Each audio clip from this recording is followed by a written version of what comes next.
Well, it's noon here in Ventnor City, New Jersey, and our nation's capital, Washington, D.C. And this is news that you can use from CarEdge for Thursday, January 4th, 2024, with your host, me. Don't forget to get that out the door price, and a good looking guy, Zach. How are you today, handsome?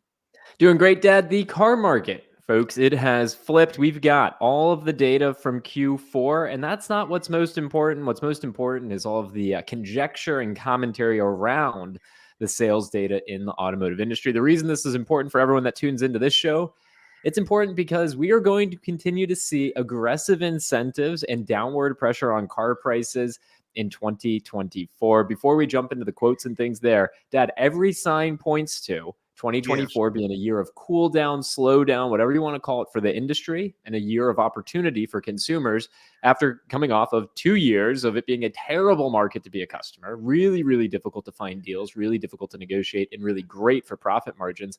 I just want to start today's show up.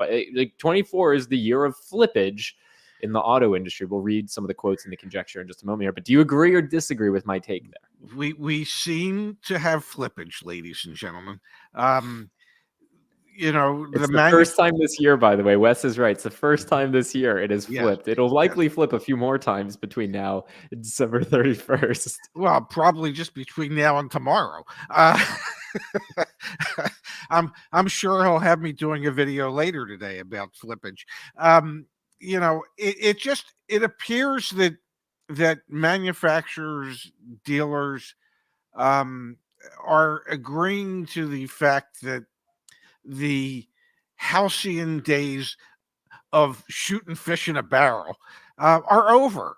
Okay, you didn't have to do anything to sell a car during COVID other than show up. You didn't have to have any sales skills. You didn't even have to justify the $5,000, $20,000, $30,000 market adjustments because, I don't know, there were morons out there that were willing to pay it and did. In his opinion, they were morons. Yes, in my opinion, in my opinion, these people shirked a certain intelligence quotient that would suggest that perhaps maybe they were moronic in what they were doing. And lots of market adjustments over the past 2 years. You're spot on. No market adjustments in today. I mean, we talked about it on an earlier show, Dad. C8 Corvettes from one of our dealer partners up to $4,000 under sticker price. And there's still some regions of the country where dealers are trying to get over MSRP. So to your point, I hear you. So, dealers seem to have accepted the fact that they have to revert to the car business prior to COVID. Manufacturers have accepted the fact that they're going to have to return to marketing tactics that they had to use prior to COVID. So, yes, that indicates that there's some type of flippage going on. Now, the American public is going to holler at the top of their lungs that, well, but taking $3,000 off on a vehicle that went up $20,000, you're not really doing us any favors. That very well might be the case, but it's still $3,000 less than what it had been. So if I said it in 2023, I'm sure I'll say it a zillion times in 2024. If you're expecting prices to go to pre-COVID levels, okay, that part's not going to happen. Now, will we see discounts that represent the same type of percentage off that we saw prior to COVID?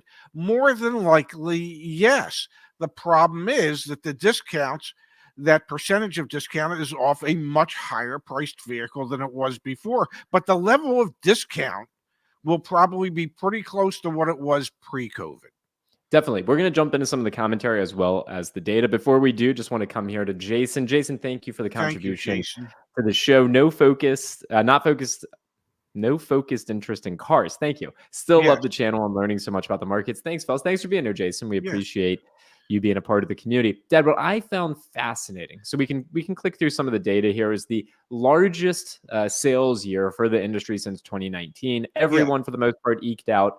You can see it here, GM and Ford, some sales wins, Stellantis being one of the brands that didn't. Dad, what I really want to focus on is if you scroll all the way down to the last section of this article, and then we're going to jump over to some of the data that Edmunds just put out Yes. yesterday. The last part of this article right here. What a great quote. This is a great quote. This is Yes. the sign of the times for the industry. This is from the CEO of Hyundai Motor America, Randy Parker. Maybe we can get Randy Parker on the show one of these days. That would be great. Quote, the competition is going to be arguably very heated in 2024. Everybody is going to have inventory. Everybody's going to be back marketing and advertising, sales, promoting, merchandising, putting incentives in the marketplace. It's going to be monthly hand-to-hand combat versus our key competitors.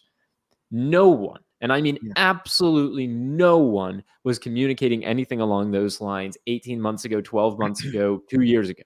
No one. No. There was no cash on the hood. There were no Wisnowskis. There was nothing going on, right? This is the CEO. You must explain a Wisnowski. You brought it up, so now you have to explain what a Wisnowski is. A sign on a car that says "was this price, now this price" is a Wisnowski. Even I know car stuff. My dad taught me. Yeah, exactly. Never worked a day at a dealership, but I know the stuff. But Dad, this is the CEO of Hyundai America, and let's be very real here. Hyundai North America has very limited inventory compared to their peers. If this is the CEO of Hyundai North America saying we're going back to, quote, hand-to-hand combat versus our key competitors because we are going to be investing in, quote, marketing, advertising, sales, promoting, merchandising, and putting incentives in the marketplace, what the hell do you think the CEOs internally are saying at all of the domestic brands, German brand? I mean, the market has flipped. The reality is that this is not COVID car sales anymore. And it's going to be difficult to actually move metal. You're going to have to incentivize it. I've got some exciting news on that front in just a moment. But I mean, this is the reality. The reality is that car dealerships will have to get back into the car business. And what do I mean by that? You know, for the past 3 years, literally, salespeople would say, hey, if you don't want it, the next guy will. Well, the problem with that today is when they say, if you don't want it, the next guy will, the next guy isn't there anymore. Okay. They're not beating down the doors to come into the dealership to buy the products. So, and you're going to say, but yes, sales were up in 2023. They were to the highest level they had been since 2019, but still far below the heydays of, I think, like 2015 to 2019, when there were several years in there where they were selling 17 million plus new cars a year, as opposed to, well, the 15.5 million that they sold last year. You know, that's 1.5 million cars that are missing. So you can say, yeah, but it's up. Yeah, it is up, but it's down in comparison historically. And so salespeople are actually going to have to relearn the skills that it took to maneuver somebody through the process of buying a car. For some salespeople, it'll be a whole new world, a world that they've never experienced before. Definitely. Yeah. No, you're going to see a lot of turnover in this space. I got one point though, because everyone, you're going to see the headlines, like on nightly news tonight, you might see the headlines, car sales skyrocket in December, strong 2023, what's in store for 2024, all that stuff. You're going to see it in the traditional media. We've got U.S. light vehicle sales here. This is what we've got so far reported from OEMs of 500, and this is December 2023, 589,028 vehicles is what they've got from these OEMs in automotive news. Now look at this, Dad. If I scroll down just a little bit to fleet sales, fleet shipments are projected to be 227,660. So I'm not saying that half, or 30-40% of the cars sold last month were fleet vehicles, but I'm just looking at the numbers that are presented here in the automotive news article. It says fleet sales, which suffered in October and November in the wake of the UAW strike against the Detroit 3, will rebound in December. Analysts say fleet shipments are projected to tally 227,660 in December, up 14% year over year when adjusted for selling days. Quote, December is expected to show a return to stronger fleet activity, and these sales could have big impact on the month's final tally, said Charlie Chesbrough, senior economist at Cox Automotive. So I'm not trying to, I mean, there's other data and things like that, but you've got 227,000 cars sold in December that were fleet sales. Yes. What percentage of cars were sold, retail delivery report, like we talk about on this show all the time, but were sent into service loaner fleet? Probably another 10% of everything that's out there would be my guess, somewhere around 10%. And then you have what was actually sold to consumers. The numbers are not, my point here, it's the numbers are not nearly as strong as everyone's going to make them out to be. That's my point. Well, you know, what's my favorite saying? Liars figure and figures lie. You can make the figures say whatever you want them to say. And you can say, yeah, we had a strong December, but if 30% of December was fleet sales, guess what we didn't have? We didn't really have a strong retail December. There are dealers out there that are sitting on so much inventory that it's just killing them to write the check to the finance company for that inventory every month, and they are 100%. and they're wondering where their customers are. So you know, we talked about it yesterday. We'll probably talk about it every day forever, and if 83% of the American people feel as if they can't participate in buying a new vehicle, and that's statistically what they found, They being Cox Automotive.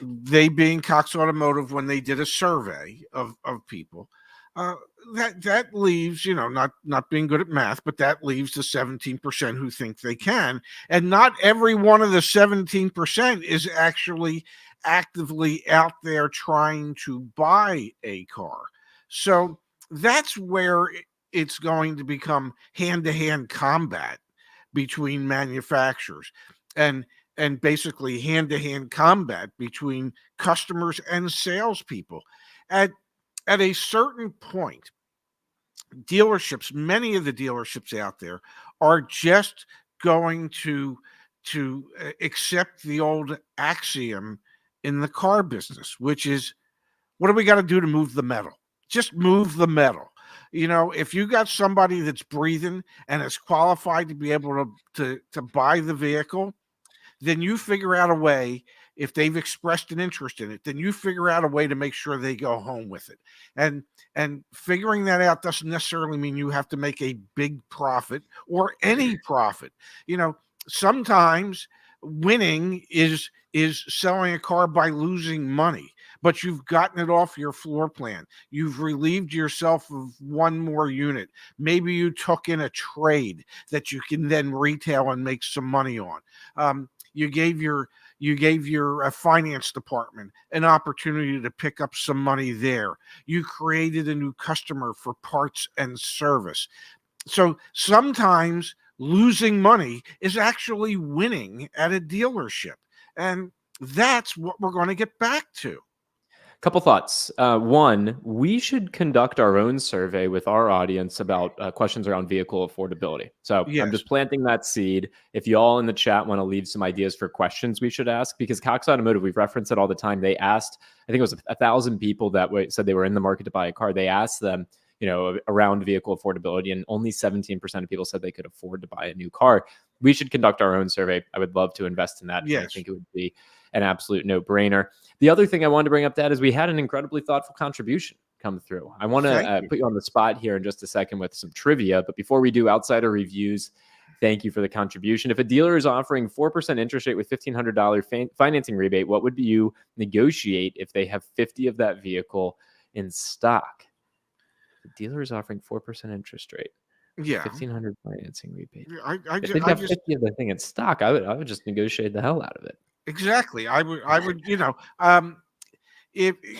first of all, it depends on what the MSRP is. And so you need, if the MSRP of the vehicle, say like 60 grand, and you figure that there's a 10% profit margin in there. So that means their invoice price was probably somewhere around $54,000. Okay, how close can you negotiate the price of the vehicle down to that $54,000 or below that? And and you just keep fighting for that number. And if they have 50 of them in stock and say it's January, and I'm just judging that since this is a Canadian dollar donation, that it's pretty flipping cold in Canada, and they're probably not seeing a whole lot of customers coming in January. That you fight tooth and nail till you get close to that 54 grand or less. A 2023 VW ID4 probably doesn't have 10% margin, 10% spread from invoice to MSRP. Maybe it has probably. 8. Maybe it has Yeah, probably 6. like 6 to 8 would be my guess. Yes. Yeah. Okay. But And if I'm not mistaken, an ID4 is an EV. Okay. And EVs, one of the downfalls of an EV, and I know everybody says, well, Ray doesn't like Tesla, so he doesn't like any EVs. I don't know. I just know one of the downfalls of an EV is that in cold weather climates, it robs the batteries of range. If an ID4 has a range of, say, 320 miles, it might lose 20 to 25% of that range in cold weather climates, which to me would make it even less desirable in Canada. So, knowing that, I'd keep fighting.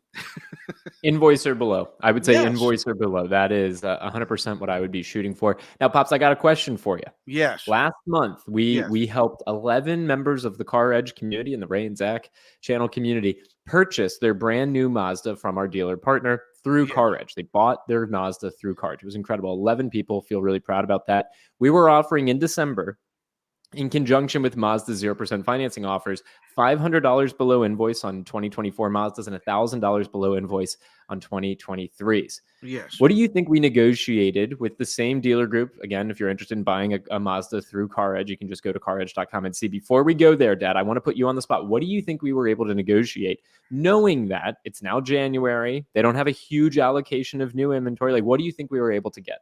And this is indicative of what's going on in the industry. Well, I don't know. I would think similar discounts. Similar discounts? Okay, Yeah. so you'd say they're close. Okay. Yeah. They actually got better, which I am really proud of my negotiating skills and also slightly in disbelief. Yeah. We are now at that. If you go to caredge.com, you scroll down, 3.5% below invoice on 2023s. So that adds up to more than $1,000. Wow. 3% below invoice on the 23 Miatas, because those were supposed to be hot sellers moving fast, and they're not. They got 3% below on those. Well, they are, just not in January. Exactly. So get your hands on one now. And Yeah. 2% below invoice on 24s, which is more than $500. When I got these numbers, when we were negotiating with them, I thought to myself, damn, we did good. It averages out to an additional $210 across the lineup in savings across all the vehicles. So I am really impressed, because Mazda was one of the brands that actually had an increase in sales of 45% year over year for the month of December. With our dealer partner, again, you can buy through CarEdge if you're in the southeast of the United States. If you're outside the southeast, you got to pay for your shipping, which makes it a little bit cost prohibitive. But you can now get your hands on even more significant discounts in January, man. And the kicker here, Dad, what I'm super impressed with, taking some of the kudos away from us, Mazda steps up. On the 23s, on certain models, there's $3,000 in cash incentives. There's $1,500 in cash incentives on some. So, like, automakers are still putting money, like that Hyundai CEO said. And it's not just the imports. You and I were talking before the show. The Silverado, man. There's some areas of the country right now where you can get $10,000 in incentives on a Chevy Silverado. Like, what? In January? This is indicative of the market flipping year over year. Like, this is the new normal for the industry. Whether you go to CarEdge and you buy a Mazda through us, or you go to your Chevy dealer and get 10 grand off, like, this is not end of year. And the deals are equally as good, if not better. In some cases, now you look at those Mazda numbers, and yes, there was upwards of $3,000 and $1,500 off. If you lived in the appropriate zip codes in Georgia and North Carolina. A lot of the programs are truly regionalized. If you want to save money on a Silverado, Miami, Florida, ladies and gentlemen, that's where some deals are. I mean, it doesn't get much more regionalized than saying, yeah, you can get this deal in Miami, Florida. You can't get it anywhere else. I mean, there these are the times when manufacturers look at certain markets and make the adjustments that are necessary in that particular marketplace. They know what their inventory levels are. They know what inventory will be coming into Yep. those areas. And that is what allows them to determine how much marketing assistance and incentives there should be in those areas. So, we see upwards of $3,000 cash for 23 Mazdas in Georgia and North Carolina, where that same vehicle might only have $1,500 in cash in Omaha. I mean, I don't Yeah. know, True. but these incentives can be extremely regionalized, and if you're not registering the vehicle in the appropriate zip code, you're not going to qualify for that incentive. But it does True. indicate that the manufacturers realize something that we've talked about for the last 18 months. And that's with high interest rates comes an affordability crisis. And we have seen that crisis, and this is how they're trying to address that. And let's face it, the only way you can address it is either lower the damn interest rates or put enough money on the trunk to get people to buy them, to be able to lower the price enough where somebody could say, even though I don't really need a car right now, or I didn't anticipate getting a car right now, the deal is so good that I can't walk away from it. And many of the It's this manufacturers quote. are, It's this quote, Ted. It's this yes. quote. Yeah, this is the quote. Everyone frame this, screenshot this. This is the competition is going to be arguably very heated in 2024. Everybody is going to have inventory. Everybody's going back to marketing and advertising, sales, promoting, merchandising, and putting incentives in the marketplace. It's going to be monthly hand-to-hand combat versus our key competitors. And if I may, Zach, that also means that at least between now and July 30th, before the FTC rules, the cars rules go into effect, that dealers will continue to operate in the bait and switch sphere of advertising, where they will advertise on the internet prices that they are not willing to actually sell the vehicle for, or prices that don't include dealer installed accessories, or when I got out of the business, I mean, dealers oftentimes advertise the price plus the destination charge to get it there. So they would conveniently leave off that $1,500 destination charge. Well, that's pretty bogus, because Yeah. that has to go into it. So yeah, don't be surprised if over the next 7 months that some of the old tactics rear their ugly heads some more, of bait and switch advertising and dealer installed accessories and hidden fees and all that nonsense. Let's jump back to the chat pops. We got a lot to cover in about the next 10, 15 minutes. We've got here from Benzo. Thank you, Benzo, for the contribution. Thanks to CarEdge and binge watching your channels over the past 2 months, I was able to negotiate with confidence and get a Kia Telluride SX Pro below MSRP. That's a hell of a deal. That's a hell of a deal. Well, Tellurides at MSRP are a good deal. Tellurides below MSRP, especially that trim, that's awesome. But we do know from looking at the information from sales in December in the last quarter that Telluride sales were down in December. Okay, which is surprising. The Sportage and the Telluride, their sales were down year over year. Now, the Sportage I could understand, because when we were in St. Martin, we rented one, and St. Martin's just a small island. It's a little hilly, but it's not like you're climbing Mount Kilimanjaro or anything. But that damn thing couldn't make it up the hill that our rental house was on. So that doesn't surprise me that the Sportage sales have dropped, but the Telluride, that does surprise me. We've got here, Dad, from Nick. Nick, thank you for the contribution. We appreciate it. Looking at a 2022 F-150 Tremor, when communicating with dealers, what is the best strategy to negotiate a truck listed from $60,000 to $65,000 down to $50,000 out the door based on Vroom Driveway Carvana estimates of $48,000? Nick, do not want to burst your bubble. You are not going to be able to get a dealer to come down $15,000 because the unfortunate reality here, even though the used car prices that you're getting from Vroom Driveway Carvana are $48,000, which is a very valid approach. If the advertised price is 60 grand, that's not including your taxes and registration and likely the dealer doc fee as well. And so realistically, that $60,000 price is a $66,000 OTD. You're not going to get $16,000 delta on a $60,000 car. Maybe you're going to get them to come down 10%. That'd be a huge win. That'd be $6,000. So I think there's some price expectations here that need to go into it. And understand that used car prices have been falling pretty rapidly. So maybe now's not the right time to buy a used car. Maybe wait another couple weeks or months as used car prices, wholesale used car prices catch up to retail. That's my take on this, Pops. What's your take? Well, I believe that you have maybe 6 weeks on the used car side of things to be able to work deals.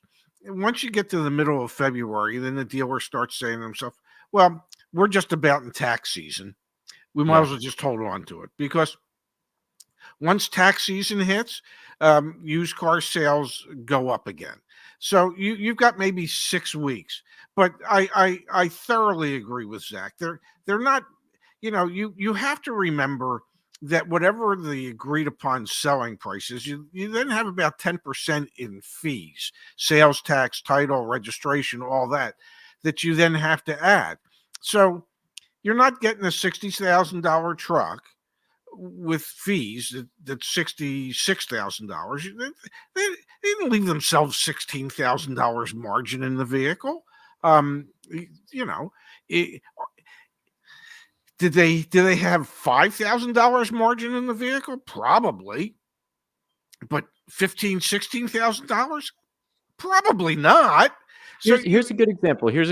Let's pull it up on the screen, Dad. If I may, I think I saw somewhere that average used car gross profits in December were around $1,750 per vehicle. Okay, new car gross profits were about $3,500 per vehicle. So figure it out. If on average dealerships are making under $2,000 profit on a used vehicle, well, I guess there really isn't $16,000 for them to take off to get to that $50,000 out the door number. Yeah, exactly. And I want to pull up an example. Car dealership guy over on Twitter, or X, excuse me, posted this just yesterday. Did you see this, Dad? I did not.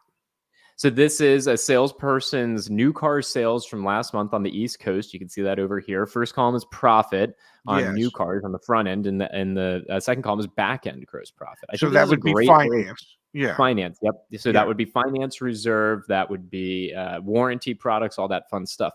Yes. When people give us a hard time at CarEdge for selling extended warranties, look at this chart, gang. We do not make. I want to be very clear. We've had a flat markup on our extended warranties. $600. That's what we make when we sell an extended warranty. Look at all this back end gross. There was one deal on here where this salesperson lost $1,042 on the front end, meaning that they sold the car for $1,042 below what they owned it for. But they made $3,148 on the back end.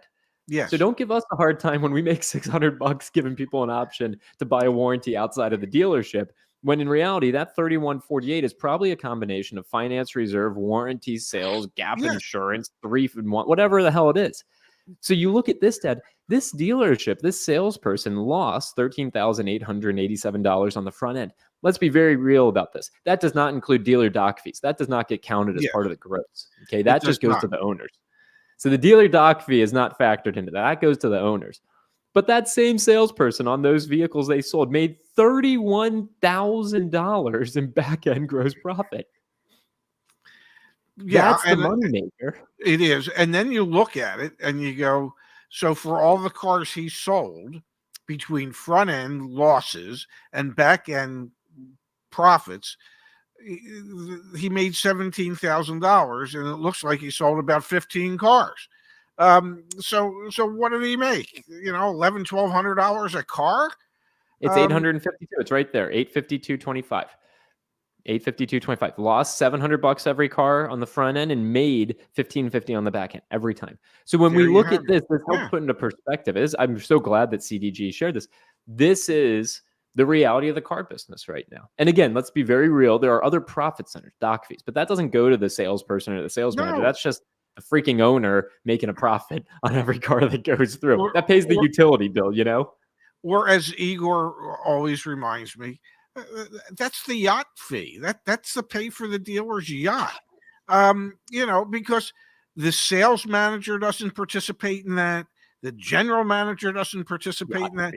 Yeah, that is straight pure profit that goes directly to the owner typically. 100%. Yeah, it's somebody's got to pay for the gas that goes in that yacht. Yeah, jeez Louise, I hate Marine that. fuel's expensive. Yeah. I want to be clear though. When you look at CarEdge for the Mazdas that we're selling on CarEdge.com, everything, there are no additional fees. Everything is right there. That is the price right up front. Outsider Reviews, thanks for the contribution. Happy to be able to help. Let's come here to Ashley, and then we got to do our favorite segment of the show. Ashley says, "Thank you, Ray and Zach, and the entire CarEdge community and coaches. I was able to negotiate 22% off my new Hyundai Tucson N-Line hybrid between OTD and inside the finance office." That's huge, man. Nicely done, Ashley. First quote all the way through the process. Ashley, you got to be feeling like $1 million, or at least 22% of whatever you ended up paying. You got to be yes. Awesome. Yes. $1 million's a bit much, but yes, she should be feeling great. We've got the voice of Ryan here saying, "Love the live experiments you all do. Recently checked a 2015 4Runner. Dealer was asking $29K. Highest offer was $19,000. Lots of room to negotiate, even though it's a popular vehicle. CarEdge.com/sell. Guys, use it as a used car research tool. Use it as a tool if you're going to sell a vehicle. Get the offers. We obviously looked at this when we were looking at Nick's question here. Yes. Put a dash of reality in all this as well. Like we just looked at front end and back end gross margin, but use the tool. CarEdge.com/sell. It's 100% free. C. Morales wants to know if you can use our warranty if you purchase the vehicle. Also, we don't, even though we're selling Mazdas, we don't sell them. It's still through a dealer. We just pre-negotiate everything and control the experience. So if you buy the service contract, the warranty through us, you can use it anywhere, any car dealership or ASC certified repair shop. It's just less profit for us than what a dealer would make, and a good option for you. Let's go to our favorite segment, Pops. You ready for that? Really? You gotta be kidding me. All right. We are going to kick things off, Dad, with a brand that you know and love. There is still a market, although a dwindling one, for Acura's supercar. We had 5. Can you believe it? 5 NSX sold in 2023, and there's still a few leftovers this year. It seems like the NSX had a hot moment, and now it's come back to reality. 5 sales in 2023, 298 sold in 2022. What happened to the NSX, man? It was supposed to be coming back. They discontinued it. Yeah. They shouldn't have, man. That's an awesome car. They discontinued it, and the last ones they built were very specialized, and so it's sad that this is the second incarnation of the NSX to have come and gone. I was there for the first incarnation. Beautiful car, wonderful car. It is the original NSX was probably the world's finest everyday driver for an exotic sports car. I mean, it's a Honda. It's a and you could run them forever, and people did, and they used them as their daily drivers. And it's unfortunate that it's like the SLX at this point. All right, and then we got Kia, man. We still have Kia coming out with new ways to protect their vehicles from being stolen. Kia's new, quote, Kia Boys theft deterrent is for vehicles that can't get a software update. Kia is now adding a dealer-installed modification which is an ignition cylinder protector that should help reinforce the ignition cylinder body and stop folks from stealing Kias. Man, this story has been ongoing for a long time, like a year now. Kia went, there was a viral TikTok showing how to hijack and steal Kias. And then that led to insurance underwriters and carriers no longer even offering insurance in some states for Kias. And now, a year in, we still have some new modifications that can be installed to try and protect I'll give Kia the best way to handle it. Just stop building them. Okay, stop building the ones that are a key ignition start. Those are the only ones that have the problem. Okay, if it's the push button start, it doesn't have the problem. It's the key ignition start. Stop building them that way. Do yourself and your potential customers and the insurance industry a favor and stop building the damn things. Yeah, 100%. Now, last one for you, Pops. I know, actually got two more for you. I know you're not huge on tech and cars and everything like that, but I was shocked when I saw this headline. GM says it's dropping Apple CarPlay and Android Auto because they're unsafe. The company thinks that the phone mirroring programs are so buggy that they still cause people to use their phones while driving. GM has opted for building their own in-house software. We've seen manufacturers try and do this. I am bummed beyond belief to hear an automaker moving away from Apple CarPlay, Android Auto, and instead trying to build something in-house. What's your hot take on GM making this decision? What does GM have? They have OnStar. Nobody wants that. So yeah, GM can come up with their own version of Apple CarPlay and Android Auto that probably won't work. That nobody will want. There's some things that car manufacturers are better off not being involved in. Some of them are software related. I don't know. You use your Apple CarPlay when you drive my car. It seems to work fine. I can't use Android Auto in my car because, well, minis don't operate with Android Auto. Yep. But it's no more distracting than the entertainment center that's built into every car. They say it's distracting because it's buggy, but it works perfectly fine in most other automakers' vehicles. I'm pretty sure that means it's a GM problem, not a CarPlay problem. I'm pretty sure. But I look at this.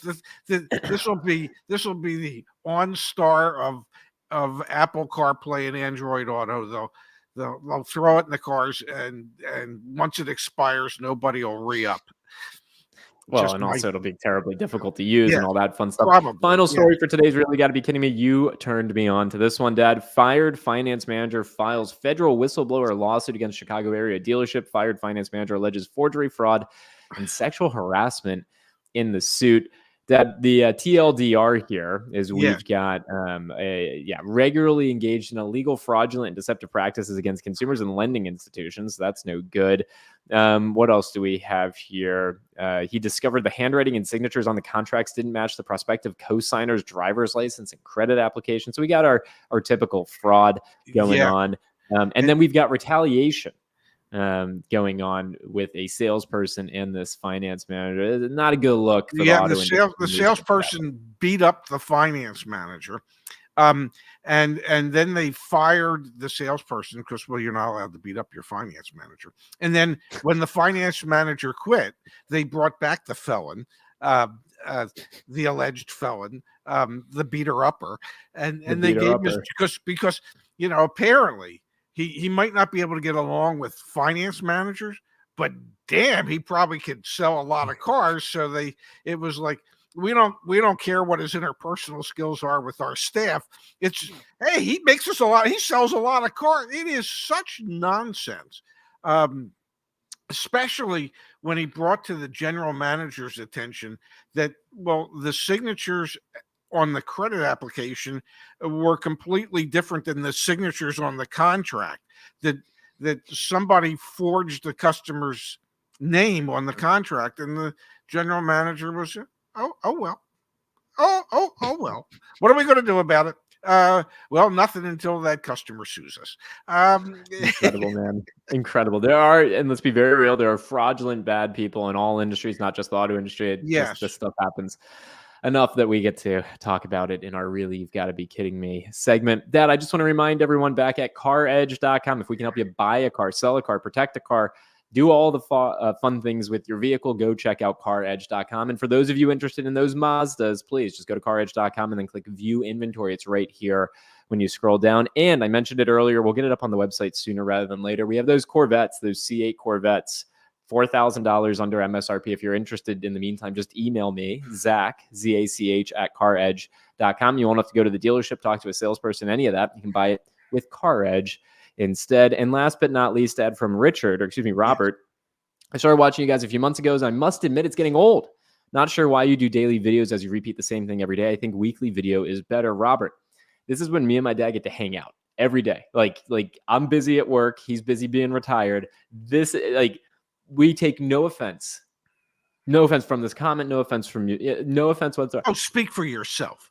Selfishly, this is just where we get to hang out. We get to do it every day. So the fact that people join us is the cherry on top, man. Yes. We get it. We totally get it. This is just when we get to have fun. So sorry. Yeah, I mean, how many ways can you say the same thing over and over again? I'm fairly creative, but I'm not that creative. But yeah, we talk a lot about the same stuff. But we also break new news that we haven't talked about before. So, hey, maybe instead of us just doing it once a week, maybe, and we won't take any offense, Robert, you just show up here once a week. Just a thought. It's kind of like the GM Apple CarPlay thing, Yeah. Maybe you're the problem. No, I'm just saying, you're not the problem, Robert. No, he's not the problem. I mean, let's face it. At times we can be boring as hell. Yeah, but we always have fun. Like you and I literally get off this every single time. We're like, that was fun. It's always fun. Like we always have fun. We always have fun. We really do, which is great. Yes, and nobody is saying that you have to show up every day. The only ones that have to show up every day Did you hear that? Wait, did you hear that, Dad? Did you hear that? What? The car market just flipped. It just flipped again. Oh my God! Did you hear? The car market just flipped again. More flippage? The car market's flipping like pancakes. We'll be back tomorrow. Happy Thursday, everyone. Enjoy the day. If we can help you out, do it. If we can't help you out, sorry. Dad, I love you. I'm going to get back to work. Enjoy the day and catch you tomorrow. I'm going to get back to being semi-retired. Thank you, everybody, for being here. We'll see you here again tomorrow at noon Eastern, 9 Pacific. And we wish each and every one of you a very happy and productive day. Just enjoy yourself. Enjoy life a little bit. Yeah. See you, Pops. Yeah. See you later, handsome.